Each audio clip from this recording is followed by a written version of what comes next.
Muito bom dia, mais um Tereré e Resenha, direto aqui dos estúdios do jornal O Vigilante, Dourados, Mato Grosso do Sul, coração do Mercosul. Para Dourados, a grande Dourados, para o Mato Grosso do Sul, para o Brasil e para o mundo. Hoje temos um convidado mais que especial, Dr. Tiago Botelho, que é pré-candidato a deputado estadual, doutorado em Direito, advogado, docente da querida e amada e a melhor universidade do Mato Grosso do Sul, a nossa querida UFGD, Universidade Federal da Grande Dourados. Ele é filho do interior do Mato Grosso do Sul, ariano, flamenguista e gosta de samba. É um ativista nas redes sociais, amado por uns, combatido por outros, mas combatendo o bom combate, seguindo em frente. Quem me acompanha nessa entrevista é meu irmão, o Wilson Bruno. Estamos aqui, sejam bem-vindos a mais um Tereré Resenha. Estive afastado em uns dias, porque a gripe me pegou, gente. 2 semanas tossindo, mas tomei antibiótico, estou aqui. Não podia perder essa entrevista maravilhosa, esse bate-papo com um grande amigo, professor do lado de cá, o FGD, do outro lado, a melhor universidade pública estadual do estado de Mato Grosso do Sul, o EMS, meu vizinho ali. E eu tenho certeza que hoje vai ser um grande bate-papo importante aqui com o nosso amigo Tiago. Seja bem-vindo, Tiago. Obrigado, Jaque. Obrigado, Wilson. Obrigado a todos do Tereré e Resenha. Para mim é sempre uma alegria bater um papo, conversar de política num sábado, 2 de maio. Bora! Depois do Dia do Trabalhador. Depois do Dia do Trabalhador. Vamos lá, Tem muita coisa, né, professor? Quem é o professor Dr. Tiago Botelho? Como que a política entrou na sua vida? Da onde vem o Tiago?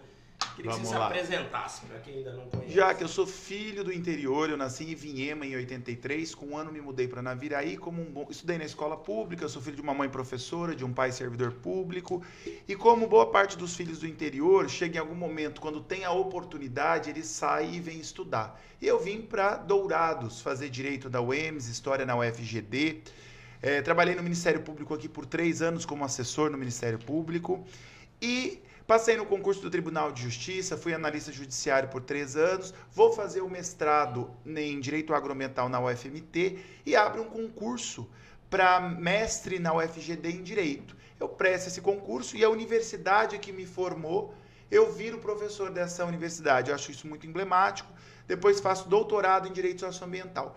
E como meus pais, minha mãe fundou o PT em Naviraí, meu pai é um quadro também que foi vice-prefeito lá, as pessoas sempre me cobravam para entrar na política. E eu sempre dizia, eu vou entrar na política, mas como eu sou um homem tive oportunidades, eu vou entrar na política depois que eu tiver concursado, com meu doutorado, porque eu entendo que a política não é cabide de emprego. Eu sou professor e sou servidor público. Eu estou na política porque eu acredito. E aí, em 2022, eu tomei uma decisão que muitos achavam maluquice. Eu fui candidato a senador. E as pessoas me perguntavam, mas por que você foi candidato a senador? Eu fui candidato a senador porque eu sou de um partido que pega um torneiro mecânico e faz virar o melhor presidente do Brasil, que é o Lula. Pega uma mulher como a Dilma e faz virar a primeira mulher presidenta do Brasil. Pega um homem negro como o João Grandão, um professor como o Tetila e faz virar prefeito e deputado federal. Então, eu fui candidato a senador, mas você ia ganhar? Não, eu não ia ganhar. Mas a política não é só sobre ganhar. Você pode ter uma derrota eleitoral na urna e uma vitória política. Então, eu entro na política porque eu acredito, né? Mas também a partir de um momento que eu estava mais amadurecido, servidor público, já tinha sido coordenador do curso de Direito da UFGD e tenho muito orgulho de todas as minhas derrotas. Eu fui candidato a senador, fui candidato a prefeito, não duvido da urna eletrônica, diferente dessas pessoas que quando ganham, a urna tá ok, ninguém questiona. Quando perdem, o problema é a urna eletrônica. Não, eu perdi para Tereza Cristina, ganhei do juiz Odilon, aqui em Dourados eu perdi para o Marçal ganhou de mim na urna, e tá tudo bem. Saber perder na democracia é importante. Então eu entro na política como? Eu entro na política porque eu acredito na política. Política como um meio de transformação social, né? Eu sou um trabalhador, eu sou uma classe média brasileira. E assim também, né? Eu acho que a candidatura do professor Tiago ao Senado, para mostrar também que é possível ter um professor senador no parlamento. Porque muitas vezes o nosso estado, ele é assim, para ser senador você tem quantas hectares você tem? Quantos gados você tem na sua fazenda? Senão você não tem condições Tem que de ter ser laço, senador. tem que ter know-how. Então assim, para a classe trabalhadora, eu sou professor, sou enfermeiro, você é enfermeiro, nós precisamos de senadores com esse olhar. Eu dizia o seguinte, eu fui candidato a senador para mostrar que não é só quem tem fazenda ou que mora em Campo Grande que pode ser senador. Exatamente. Veja vocês, nós nunca tivemos um senador do interior, da Grande Dourados. A gente perde não tendo um senador de Dourados. Esse era meu debate. Mas eu entendo que nós tivemos quase 200 mil votos. Foi uma votação muito expressiva e eu sou muito grato ao Partido dos Trabalhadores por ter me dado aquela oportunidade de ser candidato a senador. Na época eu lembro que você era o senador do Lula. Senador do E Lula. vai ser o deputado estadual do Lula, se der tudo Estou certo, pré-candidato a né? deputado Sim, estadual do Lula. nós temos um script aqui para estar seguindo, mas já que o Thiago ele tocou, né? Tocamos nessa candidatura ao Senado, e isso deu um protagonismo muito forte para o Thiago, para Dourados, e depois, por conta disso também, pelo seu desempenho, você recebeu uma missão, um cargo que eu não conhecia, e passei a conhecer com o Thiago, que é a Superintendência de Patrimônio da União. Explica para quem não sabe o que esse cargo é, qual é a representação disso e o que faz esse cargo.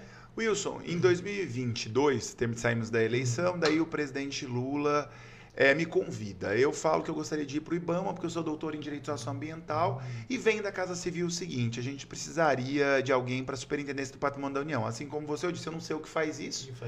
Né? Mas havia um pedido assim, nós precisamos cuidar do patrimônio do governo federal no estado, porque a gestão passada do governo Bolsonaro tentou vender o patrimônio. Não, se há um pedido do presidente, vamos tocar. E em 3 anos, foram mais de 350 milhões de reais em imóveis que já existiam, mas estavam abandonados. Onde nós vamos construir, por exemplo, aqui em Dourados, mais de 100 moradias em área da União. Em Rio Brilhante, nós construímos uma escola em tempo integral, numa área da União. Em Corumbá, a Casa da Mulher Brasileira. Em Campo Grande, um fórum da mulher, da criança e do adolescente, numa área da União. Todas as universidades adquiriram imóveis da União. Aqui em Dourados, a UFGD vai ter um prédio da Fundação no centro de Dourados. Então, assim, esse cargo, né, de superintendente, ele me projetou em nível estadual. Eu passei a ter relações com prefeitos de direita e de esquerda. De direita e esquerda, e o que eu gosto de dizer, eu não queria saber de que partido era o prefeito.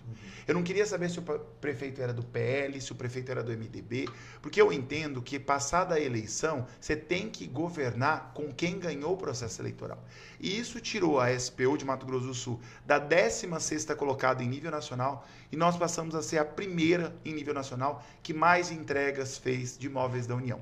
Só de moradias, a gente destinou mais de 2.500 casas em áreas da União. Isso é histórico, né?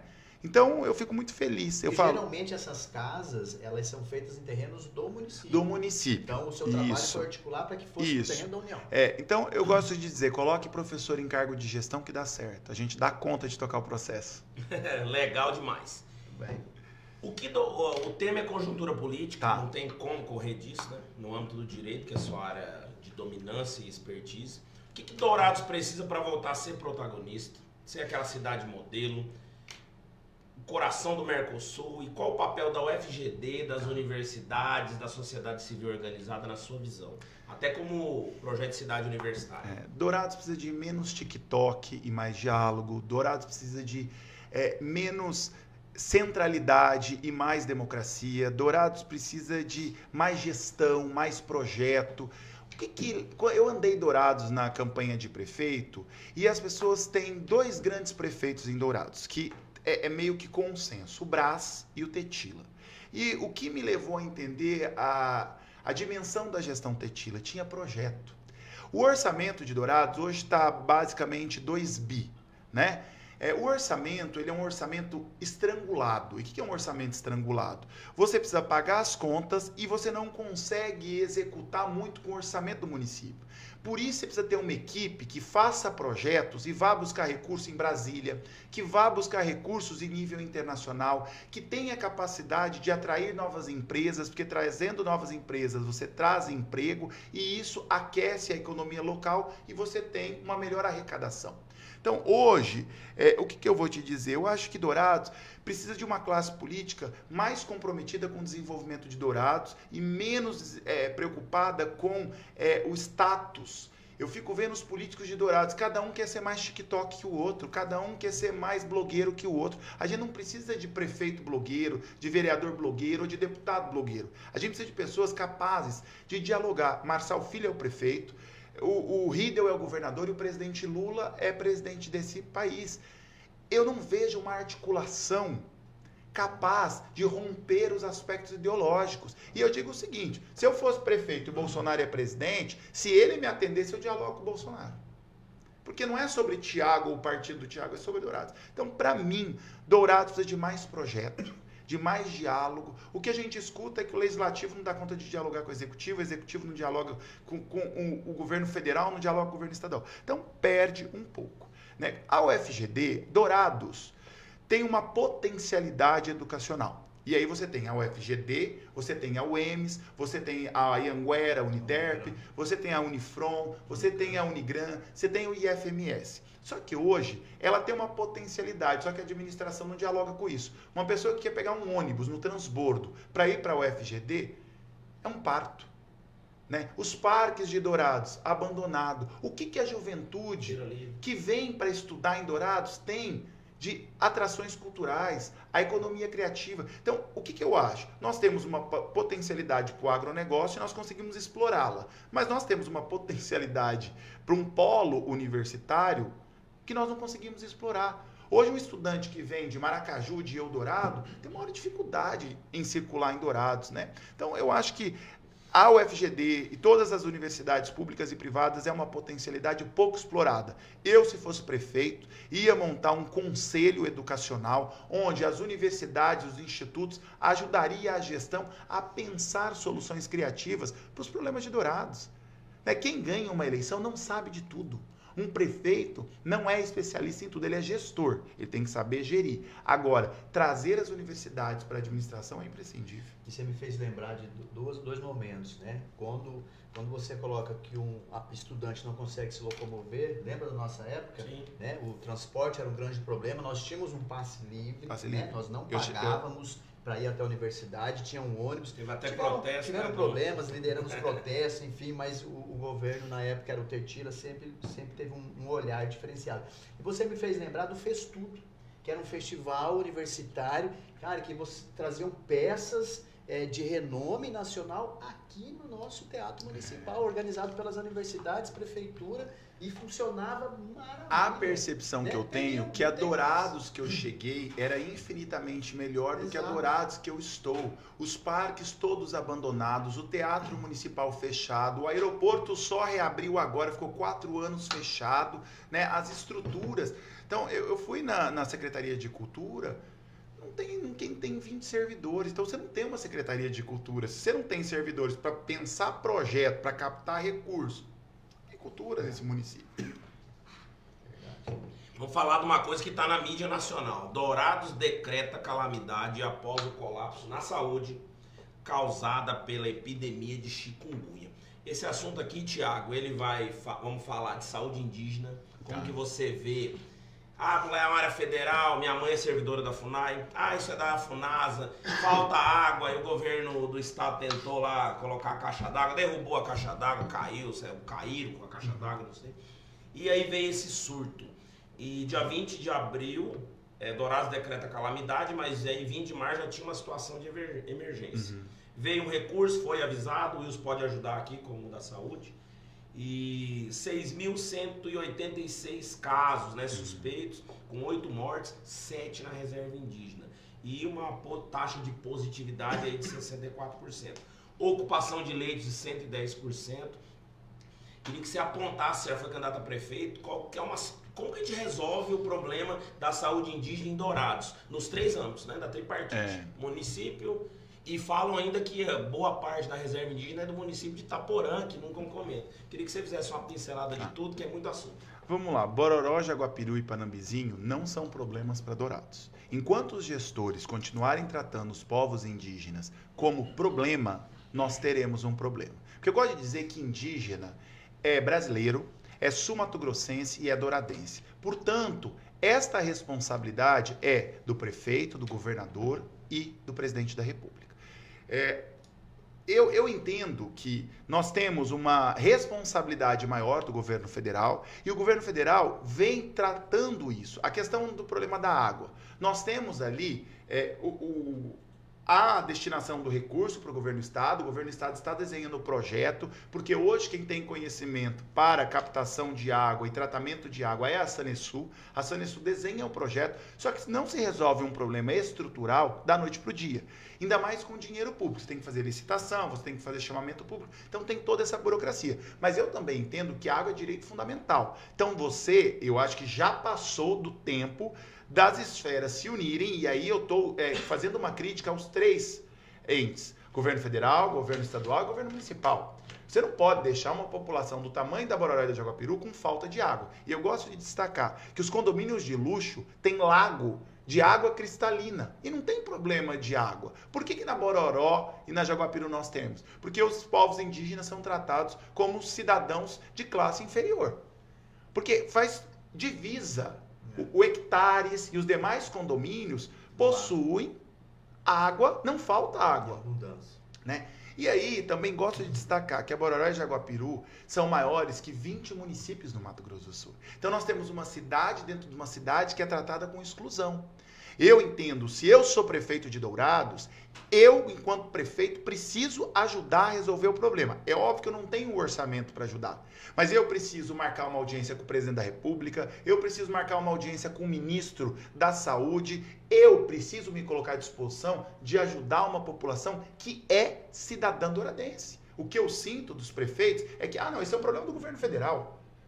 Então, o governo federal que resolve. Então, para mim, é um pouco disso. Há um descaso muito grande com a população indígena. E aí, goste ou não goste, são os governos do PT que dão conta de trazer o Minha Casa Minha Vida para dentro da aldeia, de destinar recurso para a construção de perfuração de poços na aldeia. O Bolsa Família atinge majoritariamente as famílias indígenas. As bolsas educacionais atingem majoritariamente a família indígena. A saúde, sim, eu acho que é um problema. E aqui eu não estou para passar pano. A questão da chikungunya, eu vou te falar, para mim é um problema municipal. Porque é um município que precisava ter se precavido desta situação, não fez, porque tem dificuldade, lá é um território federal, eu não vou entrar. Né? E o governo federal, entre todas as ações que está destinando para tratar da chikungunya, já são mais de 30 milhões de reais encaminhados em vários setores para a gente ver se consegue sair desse estado de crise que nós estamos vivendo. Teve uma força-tarefa, né, do governo federal que Isso. vai ajudar aqui. Força Nacional da Saúde, né? E falar nessa situação, o Hospital da Missão, né? Eu soube que muitos profissionais, colegas, técnicos de enfermagem, enfermeiros, trabalhando com a doença, com chikungunya, porque não tem pessoal para poder... E eu acho legal, Wilson, a gente sacar uma coisa. O primeiro SAMU indígena do Brasil é na Bororó e na Jaguapiru. E quase nós perdemos, porque havia um pedido do governo federal para se construir uma base. E por muito pouco, se não é uma mobilização que a gente faz, cobrando os agentes políticos de Dourados, a gente já perdeu o primeiro SAMU. E faz toda a diferença. É um pronto atendimento rápido, que chega na comunidade e ajuda a população. Então, eu sou do lado dos povos indígenas, eu acredito na luta desses sujeitos. Acho que não tem como falar de saúde indígena sem falar de demarcação das terras indígenas, e esse é um problema do governo federal, né? Que nem governo de direita, nem governo de esquerda quer fazer o enfrentamento da demarcação das terras indígenas. E nós precisamos assumir essa responsabilidade. A Constituição Federal garante a demarcação das terras indígenas, garante a reforma agrária e garante a titulação da terra quilombola, que em Dourados nós tivemos uma. Picadinha, né, foi declarada como território quilombola e é um avanço para Dourados. Muito bom, muito bom. Agradeço a todos que estão nos acompanhando aí, ó. Simara Rodrigues, Nadjala, Adriano Carteiro, ele pergunta quanto o governo Lula investiu em Dourados. O Fábio BP, Daniel Pereira e muitos outros aí que estão nos acompanhando. Aí desculpa se eu esqueci algum nome aqui, que Everton Ribeiro, professor Rincos Laurence, tinha um programa aqui na Kombi com a Gabi. Olha que legal. Adriano, qual governo Lula? Estamos aqui, galera. Ó. É isso aí, bom dia, é isso mesmo, Daniel Pereira. Daí perguntaram quanto que o governo Lula está investindo, né? Eu desafio qualquer político bolsonarista contar pra gente o que o Bolsonaro fez em Dourados. Eu quero saber de concreto, eu não quero essas coisas de concreto, eu dou conta de falar. O FGD, Agora nós vamos falar de concreto, rota bioceânica. o FGD, IFMS, HU, aeroporto, mais de 2.000 moradias, maternidade, UPA, tudo do governo. Dinheiro pro asfalto, né? Só do PAC, são quase 300 milhões de reais. Nós estamos aqui em Dourados com 4 creches, 13 escolas, um CEL da Cultura, Central de Regulação do SAMU, 2 CAPs, 3 ambulâncias do SAMU. O aeroporto de Dourados são 56 milhões de reais. Esse aeroporto que ficou parado por 4 anos na gestão Bolsonaro, que agora retomou. E digo mais, a pista foi liberada, mas nós estamos construindo agora um receptivo, que é o terminal, que vai modernizar o aeroporto de Dourados. Então, assim, é um direito, e eu sou professor de Direito Constitucional, eu acho que ninguém precisa gostar do PT, ninguém precisa gostar do Lula e tá tudo bem. Agora, a gente não pode fazer fake news. Eu dou conta de falar o que o Lula tá fazendo aqui em Dourados. Não adianta, a política precisa ter entrega.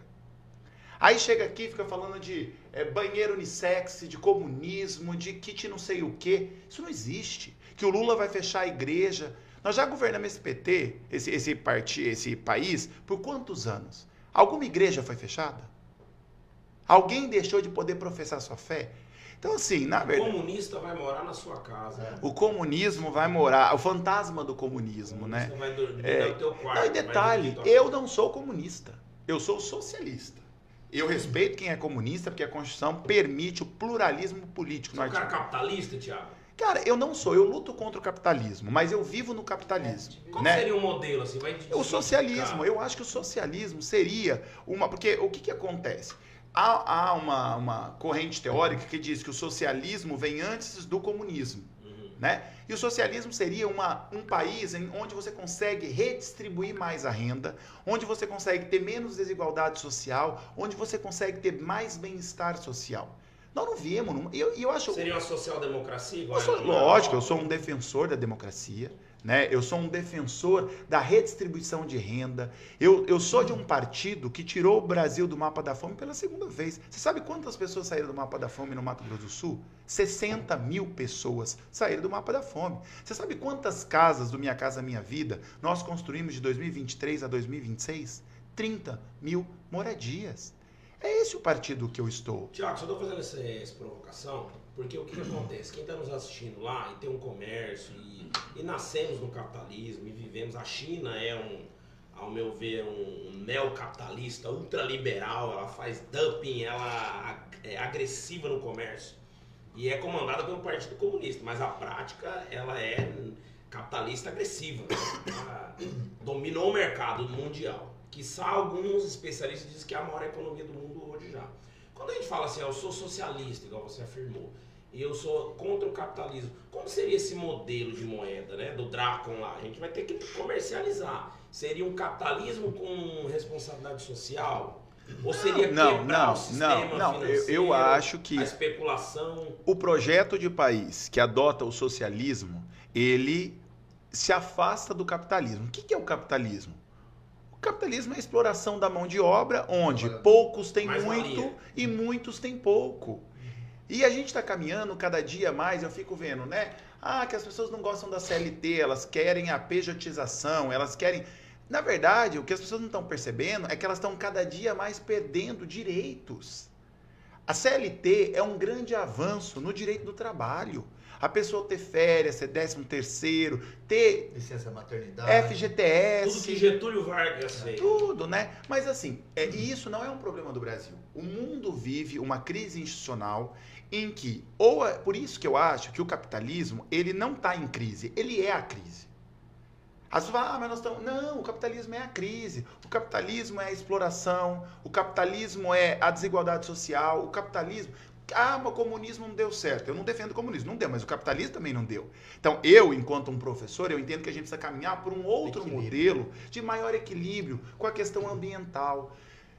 É inaceitável quem dá riqueza hoje não tem uma estrutura de saúde. E olha que o SUS é o melhor plano de saúde do mundo. Eu falo que é um plano de saúde. Sim. É o plano de saúde da classe trabalhadora. Mas hoje em Dourados, por exemplo, os funcionários da JBS, os funcionários da Impasa, a classe que precisa de uma saúde, você vai na UPA. Então, nós precisamos entender que o capitalismo não deu certo. E nós precisamos construir um outro modelo. E para mim esse modelo é o socialismo. Onde há uma sociedade mais justa, mais igual, mais de desenvolvimento social mais igualitário. Quero mandar um abraço, falou da maternidade, né? E dizer que meus 2 filhos eu ganhei no HU.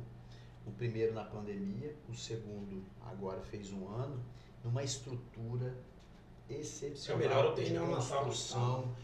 E o detalhe, além da estrutura física, que foi recurso do governo federal, a equipe de profissionais. De excelência. Meu filho saiu, passou pelo fono, passou pelo dentista, passou, além de médicos, residentes, pediatras, enfermeiros. Semana passada eu estava com uma colega que ganhou o bebê no privado. Uhum. E ele tem uma dificuldade de fala. Por quê? Porque a linguinha dele ficou presa. Não fez aquele cortezinho que é o esqueci agora o nome do japonês, que é o dentista lá do hospital, que ele visita, faz avaliação e, se for necessário, faz o piquezinho na língua para corrigir. Ou seja, no SUS, a criança sai perfeito, com todas as consultas. Fazer só um entendeu? adendo. E já no privado não tem essa garantia. Fazer só um adendo, quando eu trabalhava aqui no Isidro Pedroso, o pré-natal que a gente fazia era muito melhor que o particular. Por quê? A gente fazia uma pastinha, tinha lá os 50 exames, teste do pezinho, avaliação odontológica, acompanhamento nutricional. Então a mãe chegava no particular e falava, ó, tá tudo aqui. E vamos falar uma coisa. Só antes de passar a palavra, você falou eu falei do atendimento de parto. SUS, não gastei R$1. Agora eu vou falar do pré-natal rapidamente. Minha irmã também ficou grávida 1 mês, diferença da minha irmã. Minha irmã no privado e a gente lá no Novo Horizonte. Um abraço pro Mauro, enfermeiro Mauro e toda a sua equipe. Perfeito. Batimentos cardíacos, carteirinha do SUS impecável. Minha irmã com a pressão 13/10, o médico nem suspeitou de uma possível pré-eclâmpsia e já entrou. Eu falei, Marcele, vai pro SUS também. Então ela ficou consultando privado e SUS e deu tudo certo, entendeu? E aqui eu acho que Dourados nós estamos num momento que a gente tem que defender os profissionais da saúde contra qualquer ataque de político que desrespeite os profissionais da saúde. Seja técnico de enfermagem, médico, enfermeiro, dentista. O problema da saúde de Dourados ou do Brasil não são seus profissionais. Político que persegue profissionais da saúde não entendeu a lógica. Hoje o SUS existe porque existem profissionais da saúde muito capacitados. Quando você tem políticos de Dourados que invadem hospitais, que invadem UPA para denunciar profissionais da saúde, eles não entenderam nada e nós precisamos dar o recado para esses políticos na urna. Eu tenho o maior orgulho de ser amigo de técnicos de enfermagem, de enfermeiros, de fonoaudiólogos, de psicólogos, médicos que dedicam sua vida ao SUS. E aí, quando eu vejo vereadora invadindo postos de saúde, invadindo a UPA, para falar que o problema da saúde são os médicos, ela não entendeu quem ela tem que cobrar. Existem profissionais bons e profissionais ruins em todos os setores. Mas você tem que um problema de gestão. Você não pode, que a maioria dos profissionais da saúde são muito bons. Essa galera enfrentou a pandemia. Eram heróis. Essa galera está enfrentando a chikungunya. Então, assim, eu acho inaceitável o que Dourados, eu escrevi um artigo recentemente sobre isso, denunciando, porque político precisa entender seu local. A pessoa, para ser enfermeiro, técnico de enfermagem, fonoaudiólogo, psicólogo, ela estuda, ela passa em concurso, num processo seletivo para estar ali. Então vamos começar a respeitar, né? Então dá um salve a todos os profissionais da saúde e dizer, vocês são imprescindíveis para o SUS, vocês são importantes. E esse profissional muitas vezes trabalha no SUS, trabalha no particular depois. Mas é assim, cada um dá o que tem, né? E não dá pra cobrar, tem hora a visão de mundo. Em pé de manga não dá... Professor da UNB, né? Em pé de manga não dá carambola. Eu não vou discutir com você, porque você não vê a caravela, né? Você não sabe o que é uma caravela. Na sua opinião, Thiago, o Mato Grosso do Sul, do que ele precisa hoje urgente? Hoje, quais as ações aí do governo que vale destaque? Rota bioceânica, investimentos no novo PAC. Queria que você falasse sobretudo da rota bioceânica, que é um marco para a humanidade, né? E muitas vezes não estão dando a devida importância. Rodovias também, investimento que tivemos. Primeiro, eu entendo que Ligar 2 oceanos. o Mato Grosso do Sul é um estado novo. A sua divisão se dá em 77, né? Então é um estado pujante.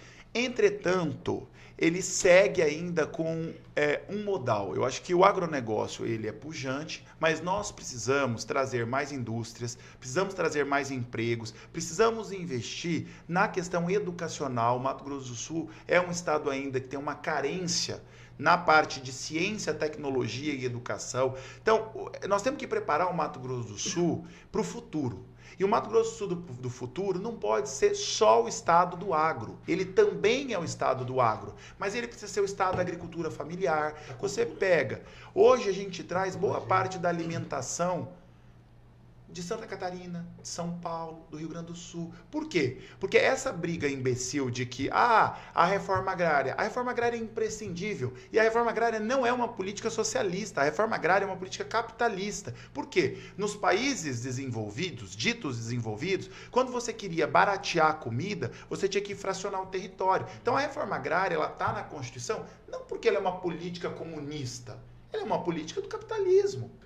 Né? Então, eu entendo que o Mato Grosso do Sul precisa de uma diversificação econômica, porque hoje a gente ainda está muito preso no agronegócio. E o agronegócio, ele enriquece, ele é bom para os índices econômicos, só que numa fazenda, quantos trabalhadores você tem numa fazenda? Com a tecnologia, cada dia, você tem menos trabalhadores. Boa parte do agronegócio... resolve. Boa parte do agronegócio nem mora no Mato Grosso do Sul. Mora em São Paulo, mora no Paraná, mas tem fazenda aqui. E eu não estou demonizando o agronegócio, até porque o governo do Lula tem o maior plano safra da história do Brasil. Ou seja, acredita no agronegócio.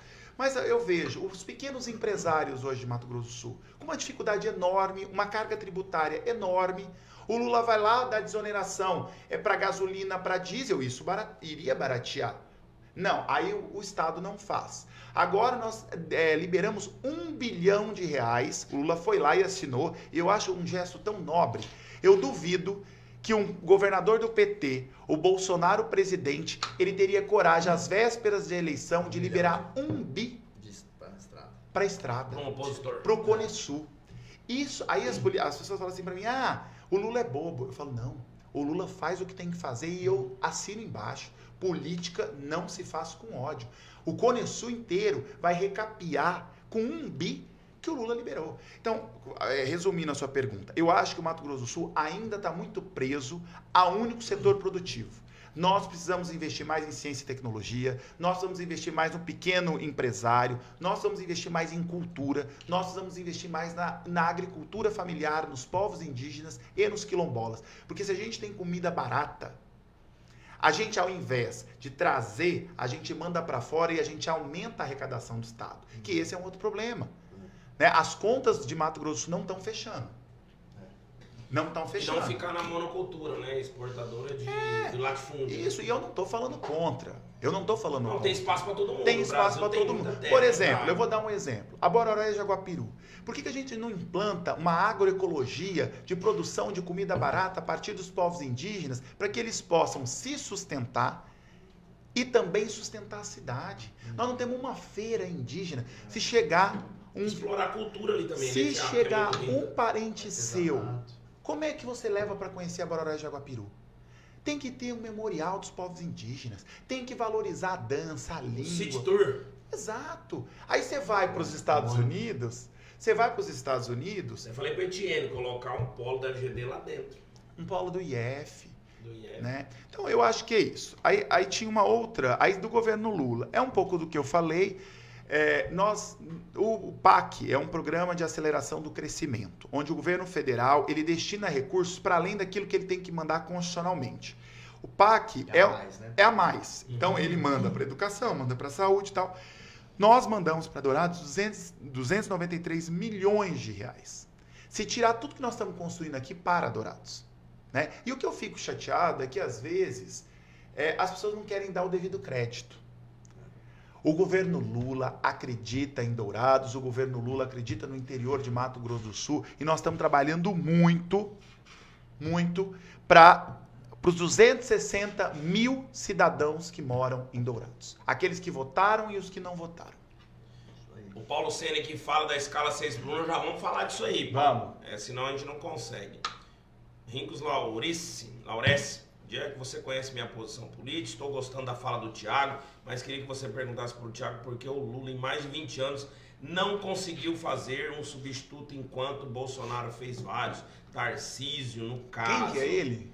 Thiago, professor Rincos. Professor, eu tenho uma crítica também à direita e à esquerda. Eu nasci em 83. Eu sou de uma geração que entregou a política para os pais, majoritariamente, que são homens na política, e ficou assistindo Chaves. Então, se você pegar Lula, Bolsonaro, Zeca, André Putinelli, FHC, óbvio que eu sou muito mais Zeca, sou muito mais Lula. Mas o que eu percebo é que as pessoas chegam na política, por exemplo, o Londres Machado é da divisão desse estado, o Zé Teixeira. Então, você tem uma classe política, seja ela de direita e de esquerda, que gostou do poder. E é por isso que eu estou na política, porque eu entendo e eu não estou sendo etarista. Eu não acho que você tem que pegar as pessoas com mais idade e experiência e jogar fora. Agora, é inaceitável um Congresso tão envelhecido.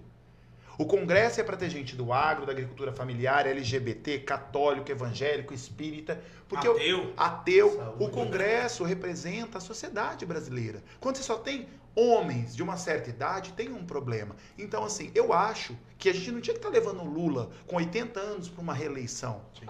Eu entendo que o Lula cumpriu um papel, só que hoje ele é o único muro de arrimo da democracia brasileira. O que essa gente quer fazer com o Brasil é entregar para os Estados Unidos. O Flávio Bolsonaro, esse povo, vai para os Estados Unidos para taxar o agronegócio. Se não é o PT defendendo o agronegócio, hoje o agronegócio estava pagando taxa que eles foram lá. Libera meu pai. O Lula foi preso, assim como o Bolsonaro. Que dia que o Lula botou o Brasil em risco? As pessoas falavam, Lula foge. Assim como o Bolsonaro fez. Bolsonaro foi embora, depois que voltou. O Lula falou, não vou fugir, eu sei da minha inocência. Se o Bolsonaro é inocente, ele prova a inocência dele. Né? Então, eu acho a política, infelizmente, de direita e de esquerda envelhecida. Acho que nós precisamos de mais quadros de direita e esquerda comprometidos com o Brasil, com Dourados e Mato Grosso do Sul. E que saia dessa polarização. Né? Eu não posso odiar a pessoa que pensa diferente de mim, gente. Nem para esquerda, nem para direita, vamos para frente. Os excessos, seja de direita, seja de esquerda, eu não concordo. Eu não concordo. Então eu tenho bons amigos de direita. Murilo Zawitch é um quadro de direita que é meu amigo. O próprio governador Eduardo Rida eu não apoio. Não apoio. Meu pré-candidato a governador é o Fábio Tradi. Mas eu sei reconhecer os pontos positivos do governador Eduardo Rida e eu também sei criticá-lo. Ele sabe que eu critico ele. Agora, acho ele um democrata. Acho ele um democrata. Acho um erro. Uma semana ele está com o Flávio Bolsonaro. Na outra, ele está com o presidente Lula assinando um bi. Se fosse outro, é porque ele sabe que o Lula é gente boa. Né? Mas se fosse outro, não entregava para ele. Então, assim, eu não acredito na polarização, eu não acredito no discurso de ódio, eu não acredito na fake news, eu acredito e precisa de gente de direita e precisa de gente de esquerda. Senão a gente fica capengo, né? A Vânia Viana Oliveira dá bom dia, o Fábio BP bom dia, bora pra cima, Elias Peruso bom dia, Matheus Quadro, o que o pré-candidato acha do Lula ter falado em campanha que não iria indicar amigos para o STF e ter indicado seus advogados como Messias, né? Acho que é o Messias, né? Messias. Na última indicação. Daniel Pereira fala bom dia, João Paulo Oliveira também manda um bom dia, um salve, parabéns. Vamos falar de Supremo? Isso. Vamos lá. Tá, vamos lá. Primeiro, eu acho que a gente vive uma crise institucional no mundo, né? A Constituição Federal, nós vivemos uma democracia, mas nós temos pouca participação social. Então, quais são os instrumentos de participação social que nós temos na Constituição? Nós temos projeto de lei popular, audiência pública, votar e ser votado. Eu acho que isso chegou num esgotamento da democracia. A gente não consegue discutir o orçamento, que é o mais importante. Então, se eles vão investir... uma bagunça lá, né, Thiago? Isso. Então, o que eu estou falando? Quando a população não se sente pertencente de uma estrutura, muitas vezes ela é levada a destruir essa estrutura. Eu acho que o Supremo tem problemas inúmeros, mas não é destruindo o Supremo que vai resolver o problema. Eu acho que o Congresso tem problemas inúmeros, mas não é destruindo o Congresso. Então, eu sou um professor de Direito Constitucional. O papel do Supremo Tribunal Federal é resguardar o projeto de sociedade que está na Constituição Federal. Até que me provem um outro modelo de sociedade, este é o que eu acredito e defendo. Então, assim, eu não gosto do Alexandre de Moraes. O Alexandre de Moraes não foi uma indicação do presidente Lula. O Alexandre de Moraes é um cara de direita, uma indicação do Michel Temer, mas ele tinha prerrogativa. Ah, o Lula não deveria ter indicado. O Bolsonaro indicou um cara da cozinha dele que a Michele queria, que era o André Mendonça, terrivelmente evangélico. Eu também não gostei, mas é uma prerrogativa. Se a gente quer mudar essas prerrogativas, tem que mudar a Constituição Federal. Aí, assim, quando o Bolsonaro indica o André Mendonça, todo mundo aplaude, os que são bolsonaristas. E quem é do Lula critica. Quando o Lula indica o Zanin e o Messias, quem é do Bolsonaro... Então, assim, virou um Flamengo versus Fluminense. Que foi muito criticado. Exato. Então, assim, eu entendo que o Supremo Tribunal Federal não pode ser atacado enquanto instituição. E também sou o seguinte, corrupção, seja ela de direita ou de esquerda, do ministro do Supremo, presidente do STF ou do Congresso Nacional, tem que responder. Agora, não é como o 8 de janeiro. Professor Tiago, vou fazer uma pergunta que acho que é da situação, né? Parafraseando lá Rui Barbosa, né? Quando a ditadura do judiciário é a pior de combater, porque não tem quem julga ela. Quem julga os ministros do STF? Então, a democracia brasileira tem a minha idade, gente. É o regime mais bonito, mas o regime mais difícil. Porque a ditadura, um grupo de pessoas toma decisão e você não tem direito. Na democracia, ela precisa ser implementada diariamente. Democracia se faz na escola, democracia tem que ser feita na igreja, democracia tem que ser feita no candomblé, democracia tem que ser feita na conversa da esquina. Porque é muito gostoso você poder fazer a crítica, né? E ter seus direitos resguardados. Então, assim, eu entendo que o Supremo Tribunal Federal ele está sendo implementado. Você tem o Conselho Nacional de Justiça, que é exatamente para fazer investigação aos juízes e o Supremo. Você tem o CNMP, que é o Conselho Nacional do Ministério Público. Então, assim, não vamos... a generalização... Demonizar, né? Todo político é corrupto, o Supremo não presta, o Congresso não presta. Nós estamos caminhando para onde? É anarquia que vocês estão defendendo? É explode tudo? Não. Porque na história da humanidade, né, professor? Já teve isso, dissolver o Congresso, acabar com tudo, não deu certo. Né? Então, assim, o Supremo é imprescindível. Existem ministros bons, existem políticos bons. Agora, nós precisamos de mais controle social. Hoje, a democracia brasileira basicamente é votar e ser votado. A audiência pública tem participação? Aquelas audiências públicas demoram horas, ninguém tira nada. Projeto de lei popular. Plebiscito, o que você acha? Plebiscito e referendo. Já não existe. Qual que foi o último plebiscito e referendo? Foi do desarmamento. Foi, por exemplo. Uma confusão, né? Que uns achavam que era sim para desarmar, mas era sim para armar. Por que a gente não traz o povo para discutir a escala 6x1? Porque os políticos não querem. Então, assim, o que eu percebo é que a democracia ela fica frágil quando as pessoas não se sentem pertencentes. Quando você tem várias leis contra a violência doméstica e as mulheres seguem sendo violentadas no Mato Grosso do Sul. Só um parênteses, você falou da sociedade participar. Eu lembro que no Tetila, logo quando eu cheguei em Dourados, o orçamento participativo, onde as pessoas se reuniam para decidir onde é que vai o dinheiro. Tudo mudou. A democracia Gente, ó, só fazer um contraponto. Tem gente que fala assim, se colocar na mão do povo sempre dá problema, né? Se não tinha matado Jesus, o Gandhi e outros aí que foram presos, perseguidos, o Luther King e tantos outros. Aí fala assim, deve ter que ter um poder racional ali, né? Que é gestor. Mas é só um contraponto. Só para continuar a pergunta do quem nos acompanha, a rejeição do Jorge Messias ao STF, né, no cargo do Luiz Barroso lá. Como que você avalia? O que vai acontecer agora? Porque lá desde foi 1800 alguma coisa que não tinha sido rejeitado, foi Marechal Deodoro, né, salvo engano, nunca aconteceu isso. É uma estratégia, a gente tá falando, é uma estratégia do Lula, porque aí ele vai colocar outro que ele quer. O que você avalia disso? Vamos lá, primeira coisa, quais são os requisitos para ser ministro do Supremo Tribunal Federal? Ser brasileiro nato, o Messias é brasileiro nato, né? Ter ilibada reputação, o cara tem ilibada reputação. Notório saber jurídico, ele é doutor em direito, mestre, doutor, advogado, teve à frente de vários cargos, então ele cumpre esse papel. Então a rejeição do Jorge Messias não foi porque... Foi técnico. Não foi técnico, ele cumpre todos os requisitos. Eu estou para te falar que ele tem mais capacidade técnica e formação jurídica do que muitos dos Supremos. Exato. Isso então, é um problema. Então, vamos lá. Então, a rejeição dele, do Messias, se deu no campo político. E é aceitável. Eu acho que o Lula tem uma frase perfeita, e assim, nos momentos mais difíceis eu fico vendo como é que grandes líderes se comportam, porque foi uma derrota. Uma derrota acachapante, né? O Lula fala, eu tenho o direito de indicar, e o Senado tem o direito de recusar. Ah, mas na história... Eu faço parte de um campo político que, historicamente, as lideranças a qual eu acredito, elas em algum momento vão viver um revés político, porque elas lutam contra o sistema. Eu tenho muito orgulho da história do Messias, eu sou amigo particular do Messias e eu sei da capacidade que aquele cidadão, que também é evangélico e cumpria um requisito que hoje a sociedade exige. Porque quando o Bolsonaro indicou o André Mendonça, terrivelmente evangélico, a classe evangélica a qual eu faço parte, aplaudiu. Mas quando é do PT, e eu gosto de dizer que para ser ministro do Supremo não precisa ser evangélico. Mas você pode ser. Você pode ser do candomblé, você pode ser católico, você pode ser espírita, você pode ser ateu. Mas ele professava a fé protestante. Então, a recusa, aí é onde boa parte da sociedade não sabe. Minha leitura e é uma análise do Tiago. Quem te contou isso? É a minha análise. O Senado, o Congresso Nacional, os deputados federais, em especial da extrema-direita do PL, e o Senado, em especial do PL, estão com medo do Vorcaro.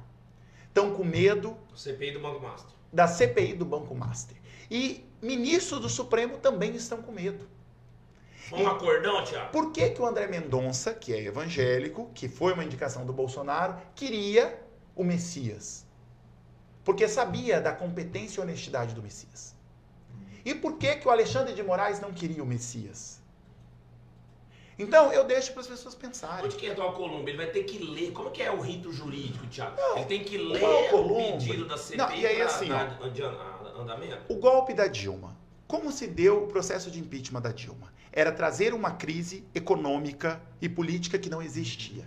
O que, na verdade, essas pessoas apostaram é que o Lula ia perder a eleição. E o Lula vai ganhar a eleição de 2026. Gente, o Lula passou pela Lava Jato. O Lula passou pela prisão. O Lula passou pela destituição da Dilma. O Lula é uma liderança política que sabe. E agora há um desespero, só uma crise política institucional para poder tirar o Lula. E não tem importância. O Messias não foi. Em quem perdeu a indicação do Messias é o Supremo. O Lula vai fazer a indicação de outra pessoa. E se o Supremo recusar, nós vamos ter que ir para a rua, porque eles estão querendo quem? O que o STF quer é o Rodrigo Pacheco. Isso que eu ia falar, o Rodrigo Pacheco. É o Rodrigo Pacheco, que é amigo pessoal do Alcolumbre. Quando o Lula não aceita a chantagem, então o que você está indicando não serve. E tá tudo bem. É assim... Você acha que outra indicação do presidente Lula vai ser negada também? Não, eu acho que não. Agora não. Porque aí o Senado, o Senado vai passar vergonha. Isso. Ele vai ter que negociar. Por exemplo, eu acho um ótimo nome o Vanderlei Becker, meu pré-candidato a senador. Ele fez uma matéria essa semana que um bom nome é Simone Tebet. Quadro de centro, mulher. Agora eles vão recusar todas? Então, agora, a minha percepção é que o Lula vai esperar passar a eleição, vai ganhar e vai indicar mais 3 ministros. No próximo mandato. Né? Esse mais 2. Fazendo um adendo aí, um tereré pra você respirar. CPI do Banco Master acho que vai ficar travada, né? Até acabar o pleito eleitoral. PL da dosimetria. E eu queria que você explicasse o que é esse orçamento secreto. Os outros falam, a emenda PIX. Como é que você sabe? É secreto, né? Os questionamentos. E a PL da dosimetria e a CPI do Banco Master acho que vai ficar parada. A CPI do Banco Master nós já entendemos, né? Quais são os quadros que estão mais vinculados na CPI do Banco Master? Os quadros da extrema-direita, do PL. Quem que o Vorcaro tem na lista de WhatsApp dele? Majoritariamente. Que andou no jatinho dele. Igreja Lagoinha, né? Igreja Lagoinha e tal. E aí, assim, gente, eu tenho muita tranquilidade. Eu sou um servidor público, eu gosto de dizer que eu não vivo da política. Eu estou na política porque eu acredito. Gente de direita e de esquerda que fizer corrupção tem que responder. Tá? Então esse é o primeiro ponto. Dando ao erário público, né? Exato. Banco Master, Master só saiu porque o Banco Central está autônomo, independente, e o Lula mandou também investigar. Né? E o Master é um problema do Bolsonaro. Assim como o INSS é um problema do Bolsonaro. Por que eles não investigaram? Se isso vinha caminhando. Então, nós lembramos que o Moro falou que o Bolsonaro tentou interferir na Polícia Federal para não ter investigação. Os órgãos de controle, eles chegam à conclusão que no governo Bolsonaro, as práticas contra a corrupção, elas ficaram mais frouxas do que no governo Lula. Então, esse é o primeiro passo. Então, INSS, Banco Master, isso é um problema que começou no Bolsonaro e não teve coragem de enfrentar. Nós temos coragem de enfrentar, né? Esse é o primeiro ponto. Quanto a... Qual que é a outra pergunta? A dosimetria. Dosimetria, na verdade, assim, é para liberar as pessoas do 8 de janeiro. Só que, para mim, isso não vai andar, porque o Supremo vai declarar inconstitucional. O Supremo entendeu que aquelas pessoas do 8 de janeiro, e não é a tiazinha do batom, não é a velhazinha que estava lá, tadinha. Professor, não tô da venha. Você acha justo, né, as dosimetrias, que a sociedade questiona isso aí? A pessoa foi lá, pichou lá, perdeu uma mané, sei lá o quê. E ela pegar 12, não lembro a pena. E o traficante tá solto, o estuprador tá solto, assim, porque é uma revolta do cidadão, então, né? Mas que eu tá acho... aqui no posto de gasolina, que fala, cara, o cara vai lá, rouba, Banco Mar saiu, igual agora teve os MCs aí lavando dinheiro, carbono oculto, é PCC, é tanto rolo que a gente nem consegue acompanhar. E aí você, como operador do direito, professor de direito constitucional, porque é uma indignação do lado... Eu acho que as comparações, elas não são boas, né? Sim. Primeiro que quem pratica crime tem que responder. Seja o traficante, seja quem for. Assassino, homicídio, quem for, ladrão. né? Então, eu não justifico um erro com outro erro. Sim. A democracia, ela é um regime muito estruturado. O que aquelas pessoas... Porque, assim, não foi o 8 de janeiro. Foi toda a construção para se chegar no 8 de janeiro. O que se queria era duvidar da urna eletrônica, duvidar que o Lula ganhou a eleição. Tinha um plano para matar o presidente da República, o vice-presidente da República, o presidente do Supremo Tribunal Federal. Então, assim, é um contexto. O coitadinho que foi lá, esse daí não está respondendo. Boi de piranha. As pessoas que estão respondendo são as pessoas, as artífices desse projeto que queria trazer uma crise institucional. Então, assim, mas esses estão presos? Esses arquitetos? Eles estão presos. O processo está em andamento. Tem muita gente em investigação, tem muita coisa. Os que financiaram. Então, assim, o 8 de janeiro não vai só absolver o Bolsonaro. São mais de 200 mil pessoas que vão ser beneficiadas pela dosimetria da pena. Estupradores vão ser beneficiados pela dosimetria da pena. Traficantes vão ser beneficiados pela dosimetria da pena. Então, assim, o que eu percebo desse... Cada caso era um caso, tinha que ser, né? Não, o que eu percebo do bolsonarismo é que para ele atingir o objetivo dele vale tudo. Vale ir para os Estados Unidos, ferrar o agronegócio, vale entrar no Supremo Tribunal Federal e destruir, quebrar o Congresso Nacional, vale liberar mais de 200 criminosos para que o grande Messias, que é um presidente patético... Gente, eu não consigo entender as pessoas. Peguem os índices. Eu queria ver se o deputado federal aqui de Dourados dá conta de debater comigo os índices do governo Lula e do governo Bolsonaro. Ontem foi Dia do Trabalhador, né? Vamos lá. Falar aqui, Dia do Trabalhador. Temos que comemorar, Thiago? Temos o que comemorar. Temos que lutar para comemorar muito mais, mas vamos lá. Olha, o salário mínimo agora acima da inflação. Desemprego recorde histórico. A desoneração do imposto de renda, meu irmão. Quem ganha 5 mil reais deixou de pagar imposto de renda. E quem ganha 7, a taxação é menor. Isso é histórico. E as grandes fortunas? Isso é uma reparação histórica. As grandes fortunas estão sendo tributadas. Agora nós estamos lutando pela escala 6, contra a escala 6x1. Ficou barrado também? Vai adiantar? Um dia antes do Dia dos Trabalhadores, ao invés do Congresso estar votando o fim da escala 6x1, ele está votando dosimetria para absolver bandido e estupradores. Então, assim, são as prioridades. Agora, quais são os índices? No governo Bolsonaro, desemprego recorde, salário mínimo abaixo da inflação, as pessoas comendo osso. Então, assim... Thiago, eu queria que você fizesse uma fala para o cidadão de casa, para o trabalhador. Eu tenho amigos da enfermagem, não? mas o Wilson, esse fim da escala 6x1 vai aumentar, Vai dar um prejuízo para os empresários, isso não vai ser ruim, vai gerar desemprego. Fala para esse trabalhador que trabalha de segunda a sábado, que só tem um domingo, para ele, que conselho você daria para ele? Como eu falei, a reforma agrária é uma política capitalista. O fim da escala 6x1 também é capitalista, sabe por quê? Hoje já se entendeu que o excesso de trabalho, ele faz com que a produtividade seja infinitamente menor. Por que países com índice de desenvolvimento mais alto começaram a perceber que você deixar o trabalhador ir ao médico, ao posto de saúde, tomar a vacina da gripe, é mais positivo, porque se ele não tem um dia para que ele possa ir no posto de saúde, ir na igreja dele, cuidar da casa dele, trocar o chuveiro que queimou, pagar um boleto, fazer um exame, depois ele vai ter que pegar 6 dias de atestado, porque ele pegou uma gripe, porque ele não teve condições de ir no posto de saúde, porque ele trabalha de segunda a sábado. Então, a escala 6x1, o fim da escala 6x1, ela é capitalista. Quem devia estar defendendo o fim da escala 6x1 era o PL, era o empresário, era o bolsonarista. Os liberais. Eram os liberais. E aí a gente fica da esquerda defendendo o agronegócio, defendendo o empresariado, porque já está provado. E aí, assim, eu sei que o bolsonarista não gosta de ciência, ele tem um problema com a universidade, com o professor, ele não gosta. O saber incomoda o bolsonarismo, né? Então, estude a Suécia. Estude países que entenderam que você deixar uma ociosidade, ela é positiva para a produtividade, para que a pessoa possa fazer um curso de capacitação. Como é que um trabalhador vai fazer uma pós-graduação, vai fazer um curso, se ele trabalha de segunda a sábado, domingo, o que ele vai fazer? E se for mulher, tem um agravante.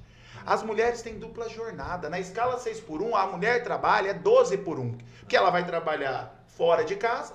E, infelizmente, eu não falo isso como um ponto positivo, ela vai ter que chegar em casa, às vezes fazer a comida, lavar roupa. E eu não tô falando que isso é legal. Já deu hora de dormir. Eu não tô falando que isso é legal. Tô falando que isso é uma vergonha para nós homens, né?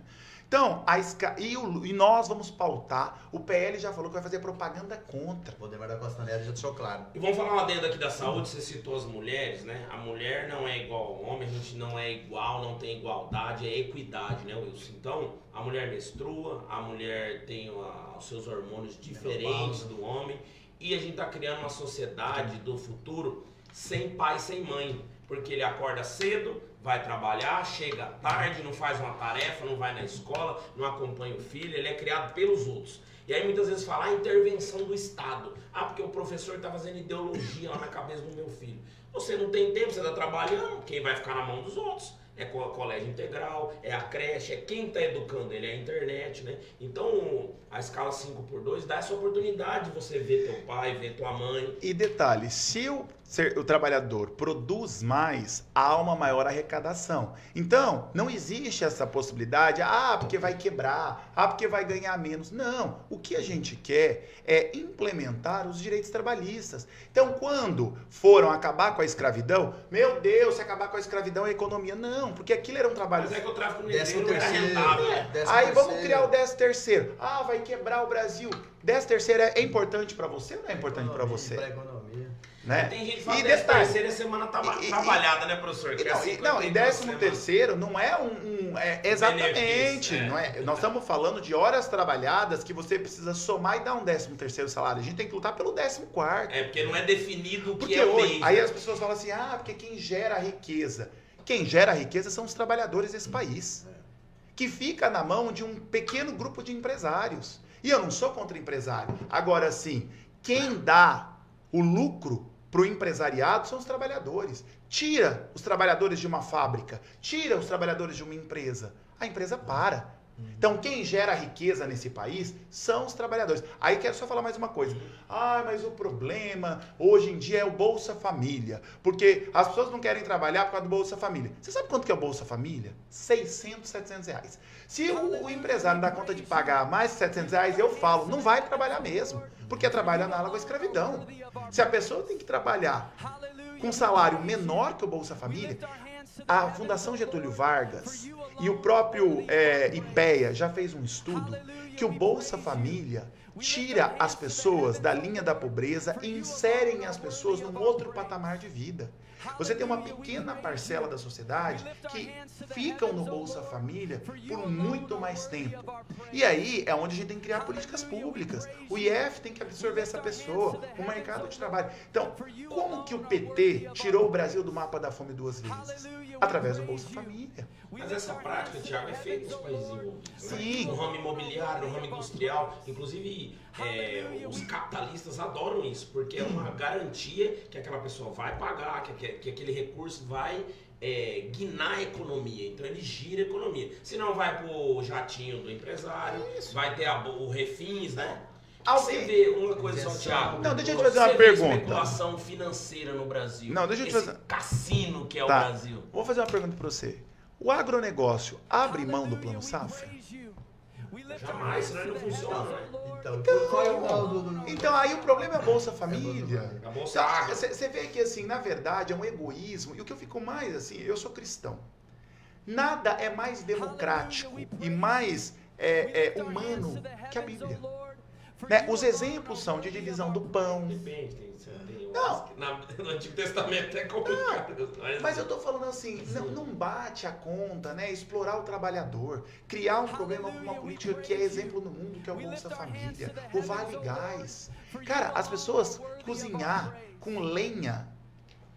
Ah, mas porque é muito assistencialismo. Gente, nós vivemos... Uma vez um aluno me perguntou qual que é o tamanho que tem que ser o Estado. Eu falei, o tamanho do Estado é o tamanho da história do seu povo. Tira... A nossa Constituição é de 1988. Tira 100 anos de 1988. A gente chega na escravidão. É muito recente. Foi um país atrasado, demorou a ter universidade, demorou... Você fez eu lembrar de uma fala do deputado federal Feliciano, que o trabalhador tem que trabalhar até exaustão. Exaustão. O filho dele trabalha até exaustão? Provavelmente. A mulher dele trabalha até exaustão? Ele trabalha... Gente, ontem eu fiz um vídeo do Dia dos Trabalhadores que eu fui estudar quanto que os deputados federais ganham.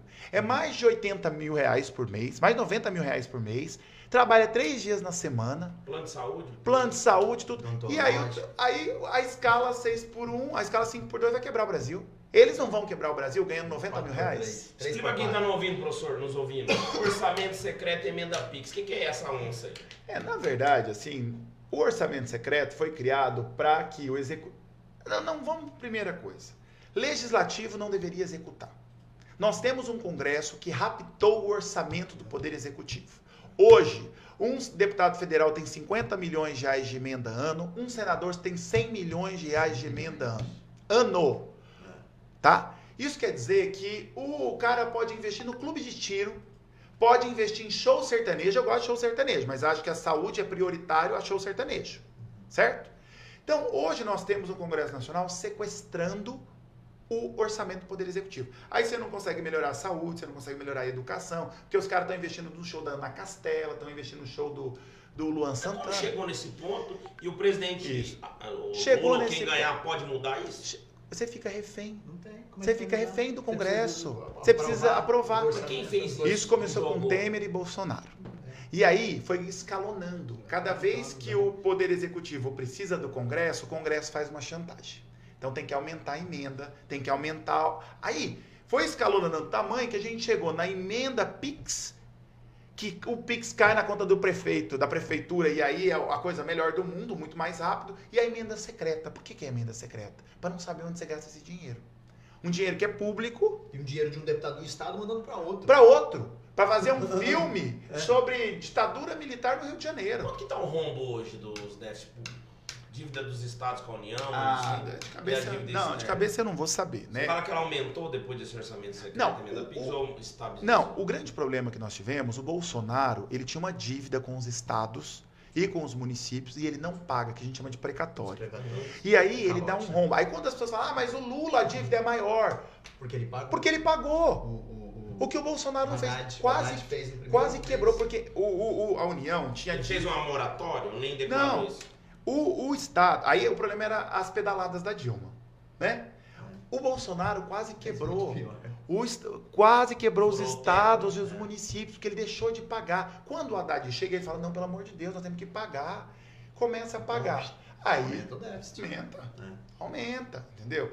Então, assim, é uma coisa... Agora, eu sou contra né? Eu acho que nós tínhamos que, o Lula ganhando e vai ganhar na próxima eleição, nós temos que botar o povo, porque o presidente da República precisa da aprovação. Veja só, mesmo permanecendo com todas essas regalias para o Congresso Nacional, ele dá conta de recusar um ministro do Supremo Tribunal Federal sem nenhum critério técnico, só com político. Você imagina se tirar. Tiago, no âmbito jurídico, o presidente assume, seja quem for que vencer o pleito eleitoral. Eu corto emenda PIX, eu corto orçamento secreto, vai ser tudo por transparência. Cai. Aí vem o impeachment. Não, eu digo o seguinte. Que Deus perdoe essa nação? Não. Eu acho que nós precisamos de um governo com mais participação social. Porque daí, quando começa nas redes sociais, Congresso inimigo do povo, e bota a cara, né, deles, eles começam a ficar desesperados. Então, eu entendo que a democracia é um regime em construção e nós precisamos entender que nós temos um Congresso bandido. Um Congresso que uma parcela dele é gente do mal, é gente que não gosta de gente, é gente que quer dinheiro para comprar fazenda. Como que esses deputados aumentam seus patrimônios? O senador Cajuru disse que não vai mais participar da política, não é uma declaração, né? Que é um âmbito bem complexo. Eu acho que o Lula tem essa capacidade, né? Mas a gente pega um país, depois de um governo Bolsonaro, destruído. Mas não reverte, Thiago, essa emenda PIX? É difícil. Mas, irmão, nós vamos continuar tocando desse jeito? Por causa que está na mão dos senadores. Aí ele vai abrir mão.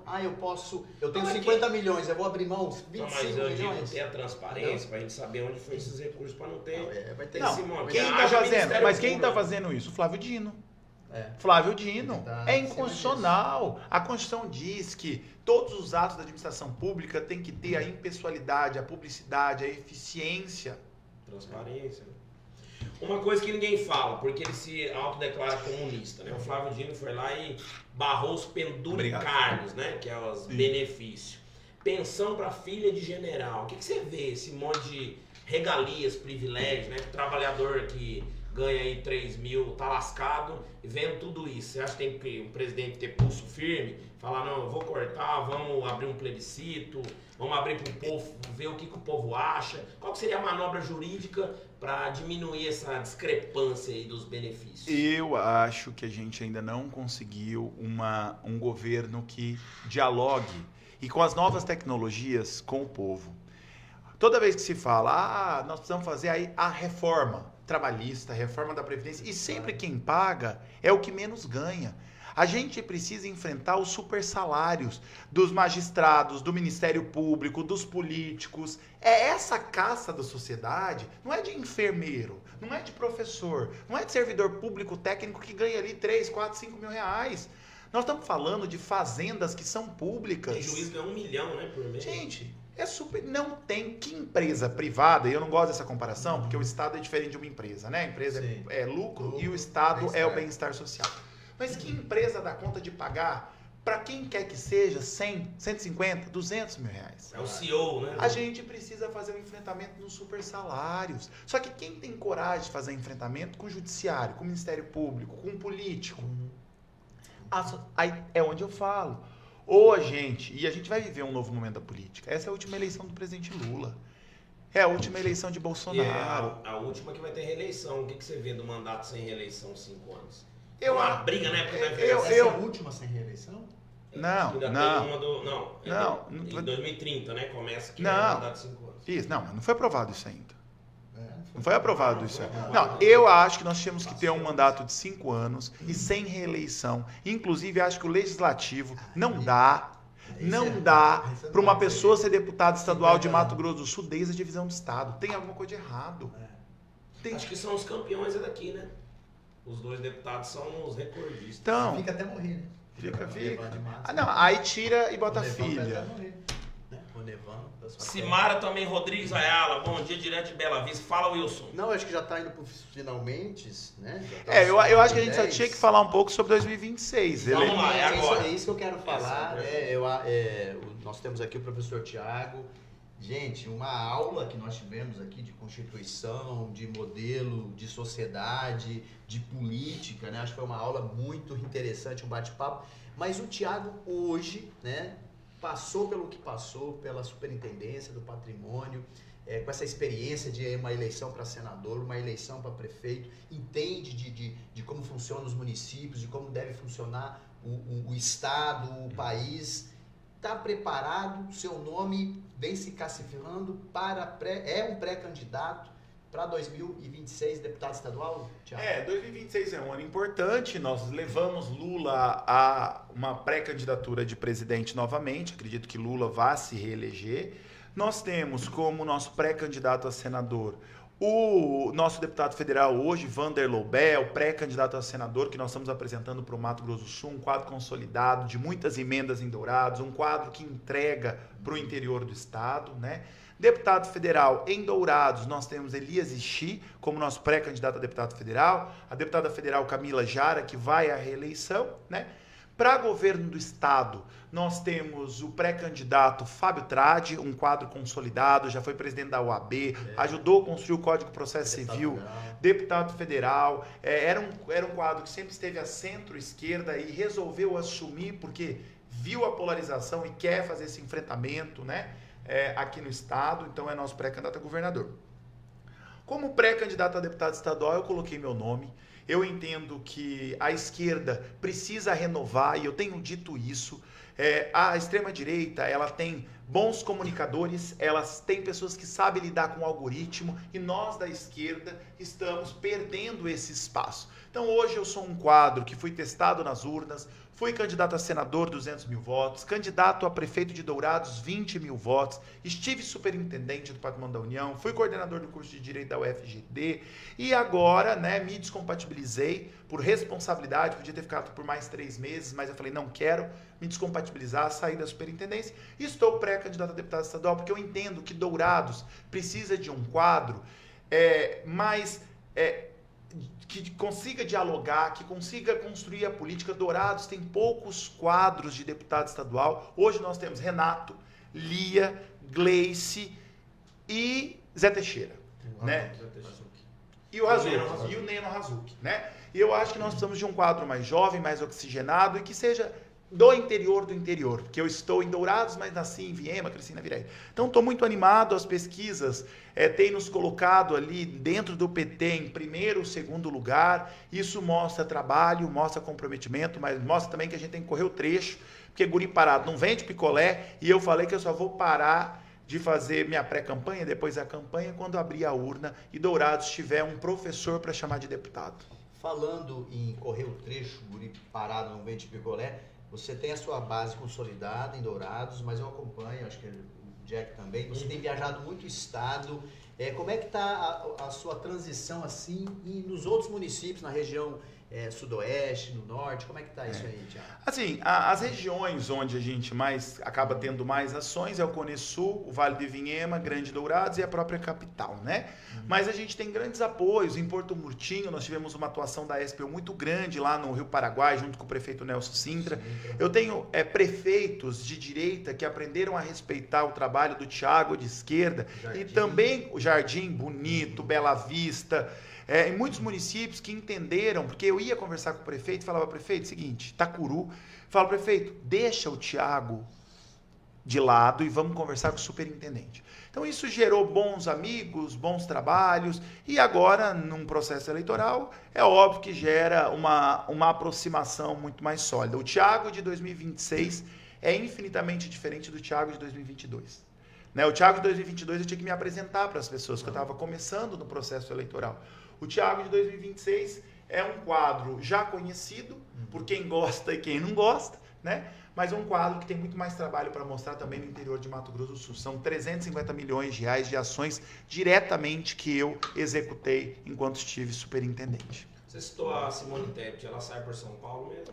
Simone Tebet é a pré-candidata ao Senado pelo PSB de São Paulo, com grandes chances de vitória.